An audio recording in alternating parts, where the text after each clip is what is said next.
નમસ્કાર સજ્જનો, સ્વાગત છે આપનું અમારી યુટ્યુબ ચેનલ ક્રિએટિવ ગુજરાતી પર. તો સજ્જનો, માર્કેટ આજે પ્લસમાં રહ્યું છે. નિફ્ટી ઇન્ડેક્સ 277 પોઈન્ટ વધીને 23,689 બંધાયો છે અને આજનો ડે હાઈ બનેલો છે 23,777નો. આજે નિફ્ટી ફાર્મા ઇન્ડેક્સ 3.5% ઉપર ગયો છે. હેલ્થકેર ઇન્ડેક્સમાં પણ આજે 2.60%ની તેજી રહી છે. તો નિફ્ટી આઈટી ઇન્ડેક્સ 2% ડાઉન ગયો છે. સ્ટોકમાં આજે સારેગામા ઇન્ડિયા લિમિટેડ 14.80% વધી 384 રૂપિયા બંધાયો છે.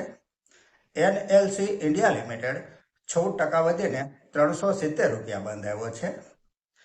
કાઇનેસ ટેકનોલોજી ઇન્ડિયામાં 20% સ્ટોક આજે ડાઉન ગયો છે.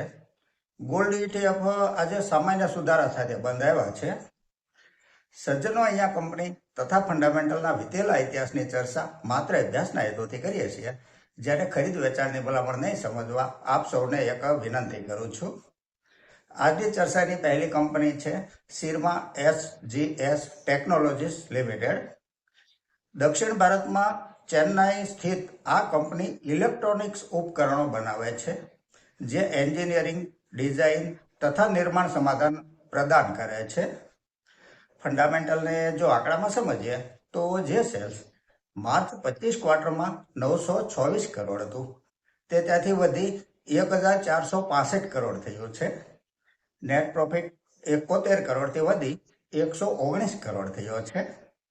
Year to year net profit જોઈએ તો 79 કરોડથી 123 કરોડ, ત્યાંથી 126 કરોડ, 184 કરોડ થઈ અને 346 કરોડ થયો છે.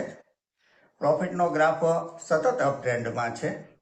છેલ્લા 3 વર્ષનો કમ્પાઉન્ડિંગ પ્રોફિટ ગ્રોથ 39% છે અને TTM 102% છે. સેલ્સ ગ્રોથ 2003 વર્ષનો 33% છે. બેલેન્સ શીટ જોઈએ તો બોરોવિંગ 332 કરોડ છે. સામે રિઝર્વ કંપની પાસે 2,717 કરોડ છે. માર્કેટ કેપ 19,828 કરોડની છે. સ્ટોક પ્રાઇસ 1,028 રૂપિયા છે. 52 વીક હાઈ 1,188 રૂપિયાનો બનેલો છે. પી રેશિયો 62 છે. ROCE 20% છે. ROE 18% છે. ફેસ વેલ્યુ 10 રૂપિયા છે. શેર હોલ્ડિંગ પેટર્ન જોઈએ તો પ્રમોટર હોલ્ડિંગ 42.28% છે. FIIનું હોલ્ડિંગ 6.60% છે. DIIનું હોલ્ડિંગ 16.59% છે અને પબ્લિકનું હોલ્ડિંગ 36.41% છે. આ એક પ્રોફિટેબલ કંપની છે. વીતેલા 1 વર્ષમાં શેર હોલ્ડરોને 97% રિટર્ન આપ્યું છે. 3 વર્ષનો સ્ટોક પ્રાઇસ CAGR 49% છે. એકવાર કંપનીની વેબસાઇટ ઉપર જઈને અભ્યાસ કરવા જેવી ખરી કંપની. આગળની કંપની છે Shyam metallics and energy limited. Steel તથા TMTના વિવિધ ઉત્પાદન કરતી આ કંપની વીજળીનું પણ ઉત્પાદન કરે છે. માર્ચ 24 ક્વાર્ટરનું રિઝલ્ટ રજૂ કરી દીધું છે, જેને આપણે આંકડામાં સમજીએ તો જે સેલ્સ માર્ચ 25 ક્વાર્ટરમાં 4,139 કરોડ હતું, તે ત્યાંથી વધી 5,240 કરોડ થયું છે. નેટ પ્રોફિટ 220 કરોડથી વધી 312 કરોડ થયો છે. છેલ્લા 3 વર્ષનો કમ્પાઉન્ડિંગ પ્રોફિટ ગ્રોથ 9% છે, પરંતુ TTM 18% છે. સેલ્સ ગ્રોથ CAGR 3 વર્ષનો 16% છે અને TTM 23% છે. બેલેન્સ શીટ જોઈએ તો બોરોવિંગ 1,005 કરોડ છે. સામે રિઝર્વ કંપની પાસે 11,245 કરોડનું છે. માર્કેટ કેપ 24,589 કરોડની છે. સ્ટોક પ્રાઇસ 881 રૂપિયા છે. 52 વીક હાઈ 1,001 રૂપિયાનો બનેલો છે. પી રેશિયો 23 છે. ROCE 13% છે. ROE 9.70% છે. ડિવિડન્ડ yield 0.51% છે. ફેસ વેલ્યુ 10 રૂપિયા છે. શેર હોલ્ડિંગ પેટર્ન જોઈએ તો પ્રમોટર હોલ્ડિંગ 74.59% છે. FIIનું હોલ્ડિંગ 3.09% છે. DII પાસે 9.17% હોલ્ડિંગ છે અને પબ્લિકનું હોલ્ડિંગ 12.85% છે. આ એક પ્રોફિટેબલ કંપની છે. આગળની કંપની છે શ્રીરામ પિસ્ટન્સ એન્ડ રિંગ્સ લિમિટેડ. આ એક ઓટોમોટિવ કંપનીઓ માટે પાર્ટ્સ બનાવતી કંપની છે. માર્ચ 24 ક્વાર્ટરના આવેલા રિઝલ્ટને આંકડામાં સમજીએ તો જે સેલ્સ 988 કરોડ હતું તે ત્યાંથી વધીને 1456 કરોડ થયું છે. નેટ પ્રોફિટ 152 કરોડથી વધી 159 કરોડ થયો છે. છેલ્લા 3 વર્ષનો કમ્પાઉન્ડિંગ પ્રોફિટ ગ્રોથ 26% છે. સેલ્સ ગ્રોથ 3 વર્ષનો 20% છે. બેલેન્સ શીટ જોઈએ તો બોરોવિંગ 1968 કરોડ છે. સામે રિઝર્વ કંપની પાસે 2857 કરોડનું છે. માર્કેટ કેપ 14622 કરોડની છે. સ્ટોક પ્રાઇસ 3331 રૂપિયા છે. 52 વીક હાઈ 3767 રૂપિયાનો બનેલો છે. પી રેશિયો 25 છે. ROCE 21% છે. ROE 21.5% છે. ડિવિડન્ડ યીલ્ડ 0.30% છે અને ફેસ વેલ્યુ 10 રૂપિયા છે.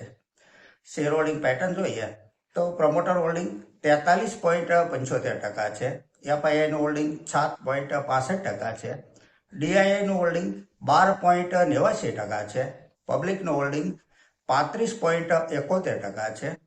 કંપનીએ વિતેલા 1 વર્ષમાં શેરહોલ્ડરોને 36% રિટર્ન આપ્યું છે. 3 વર્ષનો સ્ટોક પ્રાઇસ CAGR 62% છે, 62%. 5 વર્ષનો સ્ટોક પ્રાઇસ CAGR 56% છે. આ એક કન્સિસ્ટન્ટ પ્રોફિટેબલ કંપની છે. આગળની કંપની છે L&T ફાઇનાન્સ લિમિટેડ. આ એક નોન બેન્કિંગ ફાઇનાન્સ કંપની છે. ફંડામેન્ટલ જોઈએ તો જે સેલ્સ માર્ચ 25 ક્વાર્ટરમાં 4023 કરોડનું હતું તે વધી 4771 કરોડ થયું છે. નેટ પ્રોફિટ 636 કરોડથી વધી 809 કરોડ થયો છે. છેલ્લા 3 વર્ષનો કમ્પાઉન્ડિંગ પ્રોફિટ ગ્રોથ 256% છે. સેલ્સ ગ્રોથ CAGR 3 વર્ષનો 12% છે. માર્કેટ કેપ 70,503 કરોડની છે. સ્ટોક પ્રાઇસ 281 રૂપિયા છે. 52 વીક હાઈ 329 રૂપિયા બનેલો છે. પી રેશિયો 23 છે. ROCE 8.40% છે. ROE 11.20% છે. ડિવિડન્ડ યીલ્ડ 0.98% છે. ફેસ વેલ્યુ 10 રૂપિયા છે. શેર હોલ્ડિંગ પેટર્ન જોઈએ તો પ્રમોટર હોલ્ડિંગ 65.99% છે. એફઆઈઆઈનું હોલ્ડિંગ 7.64% છે. ડીઆઈઆઈનું હોલ્ડિંગ 14.91% છે. પબ્લિકનું હોલ્ડિંગ 11.48% છે. કંપનીએ વિતેલા 1 વર્ષમાં શેરહોલ્ડરોને 61%નું રિટર્ન આપ્યું છે.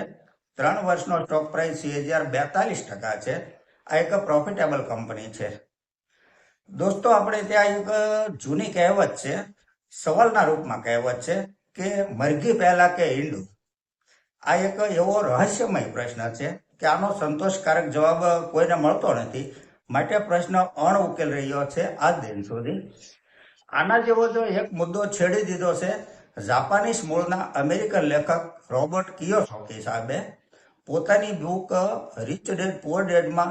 જો કે આ બેસ્ટ સેલર બુક્સ રહી છે. દુનિયાની ઘણી બધી ભાષામાં તેનું ભાષાંતર પણ થયું છે અને આપણે ત્યાં પણ હિન્દીમાં ભાષાંતર થયું છે રિચ ડેડ પુઅર ડેડનું.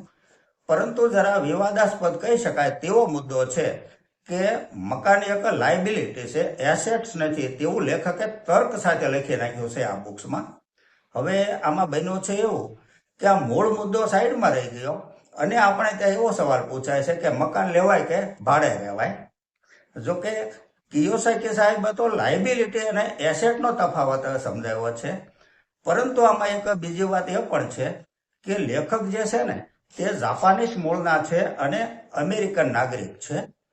તેની અને આપણી સંસ્કૃતિ બિલકુલ અલગ છે. અહીંના કાયદા કાનૂનથી લઈને સામાજિક રીત રિવાજ અને રૂઢિમાં પણ તેનાથી ઘણો મોટો ડિફરન્સ છે.